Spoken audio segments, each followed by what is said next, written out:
यह कहानी एक दिव्यांग राजा की है जिसके राज्य में कोई भी परेशानी या समस्या नहीं थी।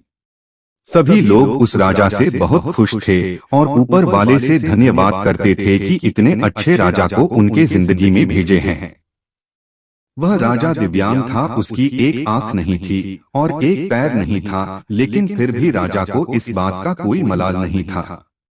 एक दिन राजा अपने महल के गलियारे में घूमते हुए अपने पूर्वजों की लगी तस्वीर को देख रहा था और सोच रहा था कि मेरे पिताजी इतने शूरवीर थे, उनके पिताजी इतने शूरवीर थे, हमें इतने शूरवीर खानदान में जन्म लेने का मौका मिला, यह ऊपर वाले का धन्यवाद है। राजा ने सभी चित्र को देखते हुए आखिरी चित्र तक पहुंचा और फिर उस खाली जगह को देखा तो वह चिंता में पड़ गया, क्योंकि उसे मालूम था कि अब यहाँ जो तस्वीर लगेगी वह उसी की लगेगी। लेकिन राजा को इस बात की चिंता नहीं थी कि वह मर जाएगा, चिंता इस बात की थी कि वहाँ जो पेंटिंग लगेगी वो कैसी लगेगी।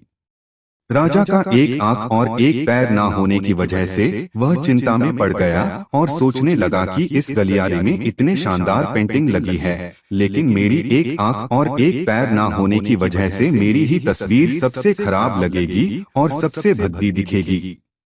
राजा ने सोचा कि मेरे मरने के बाद पता नहीं कैसी पेंटिंग बनेगी और क्यों ना मैं अपने जीते जी ही एक शानदार पेंटिंग बनवाऊं, ताकि मुझे ये सुकून मिल जाए कि मेरी यहाँ अच्छी पेंटिंग लगेगी।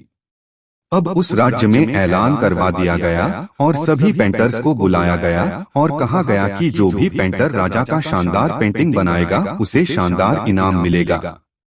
अब सभी पेंटर राज्य में आए और उन पेंटर को पता था कि अगर शानदार पेंटिंग बनेगा तो शानदार इनाम तो मिलेगा, लेकिन जिस राजा का एक आंख नहीं है, एक पैर नहीं है, उसका शानदार पेंटिंग कैसे बनेगा। पेंटर सोच रहे थे कि इनाम का तो पता नहीं, लेकिन अगर शानदार पेंटिंग नहीं बनी और राजा गुस्सा हो गया तो सजा मिलेगी, इसीलिए बड़े बड़े चित्रकार भी आगे नहीं आए। तभी उसमें से एक लड़का बोला, राजा साहब मैं आपकी पेंटिंग बनाना चाहता हूँ, मुझे 24 घंटे का वक्त दीजिए। अब सभी बड़े बड़े पेंटर हैरान हो गए कि ये लड़का क्या पेंटिंग बनाएगा और अगर राजा को पेंटिंग पसंद नहीं आई तो इसे सजा जरूर मिलेगी। राजा बोला, ठीक है, आप बना करके आइए। अगले दिन वह लड़का तस्वीर बनाकर लाने वाला था और दरबार पूरी तरह से भर चुका था। लोग दूर दूर से ये देखने के लिए आए थे कि वह लड़का कैसा पेंटिंग बनाकर लाएगा। अब लड़का जब उस राजा की पेंटिंग बनाकर लाया तो लोग आश्चर्यचकित रह गए। सब लोग जोर जोर से तालियां बजाने लगे, सीटी बजाने लगे और जब राजा ने उस पेंटिंग को देखा तो वह खुश हो गया और बोला कि वाह, इससे अच्छी पेंटिंग तो इस पूरे गलियारे में नहीं है। राजा ने उस लड़के को बहुत सारा इनाम दिया। अब आप सोच रहे होंगे कि उस राजा की क्या पेंटिंग बनी होगी जिसकी एक आंख नहीं है और एक पैर नहीं है, कैसा पेंटिंग बना होगा। उस तस्वीर में लड़के ने उस राजा को एक घोड़े पर सवार किया था।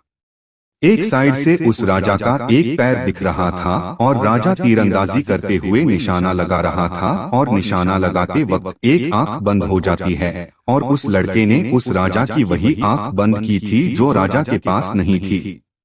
इस तरह से उस लड़के ने राजा को निशाना लगते हुए घोड़े के ऊपर सवार दिखाया, जिससे एक आंख बंद और एक ही पैर दिखाया और इतना शानदार पेंटिंग बनाया था कि वह अब तक की सबसे सर्वश्रेष्ठ पेंटिंग थी। उस लड़के के सामने भी चुनौती थी, संकट था, लेकिन उसने सकारात्मक का साथ नहीं छोड़ा। जिंदगी में आप जिस भी मुकाम पर हो, जिस भी संकट में फंस जाए, जिस भी स्थिति में हो, अगर आपने सकारात्मक का साथ कभी नहीं छोड़ा तो यकीन मानिए आप उस संकट से बाहर निकल आएंगे।